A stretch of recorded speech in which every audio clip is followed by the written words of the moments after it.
சரி தர.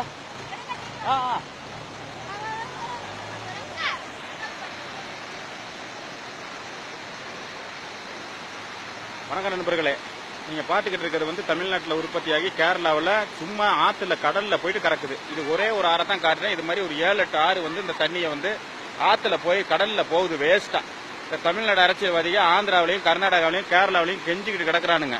இவனுங்க என்ன பண்ணணும்னா இந்த தண்ணியை வந்து இங்க இருந்து ஒரு 8 கிலோமீட்டர் சுரங்கப்பாதை, அதாவது மெட்ரோ ரயிலுக்கு போட்ட மாதிரி போட்டா ஒரு 8 கிலோமீட்டர் போட்டா மாயார் ஆத்துல போட்டு கலைச்சிடலாம். அந்த தண்ணி வந்து நேரா பாத்தீங்கன்னா பவானி சாகர் அணையில கலந்து சத்தியமங்கலம், ஈரோடு, திருப்பூர், கோவை மாவட்டம் 4 மாவட்டத்துக்கு தண்ணி பஞ்சமே இருக்காது. கேரளாவை, கர்நாடகாவை, ஆந்திராவை கெஞ்சவனம். தமிழ்நாடு அரசியல்வாதிக மண்டையில புத்தி ஏறுறது வர நம்ம நண்பர்களை வந்து இதை ஷேர் பண்ணுங்க. ஷேர் பண்ணிட்டு தயவு செஞ்சு லைக் பண்ணுங்க. இதை வந்து கண்டிப்பா வந்து ஒரு மக்களும் நீங்க அதை புரிஞ்சுக்கிட்டு இதை வந்து தமிழ்நாட்டு மக்களும் தமிழ்நாட்டு அரசியல்வாதிகள் எப்படி ஏமாத்துறாங்கிறத மட்டும் பாருங்க. எவ்வளவு தண்ணி, 10 டிஎம்சி தண்ணிக்கு மேல வேஸ்டா போய்கிட்டு இருக்கு கேரளாவுக்கு. ஆனா கெஞ்சினான் கர்நாடகா, ஆந்திராவில் போயிட்டு கர்நாடகா, ஆந்திரா, கேரளா கிட்ட போயிட்டு கெஞ்சினான்.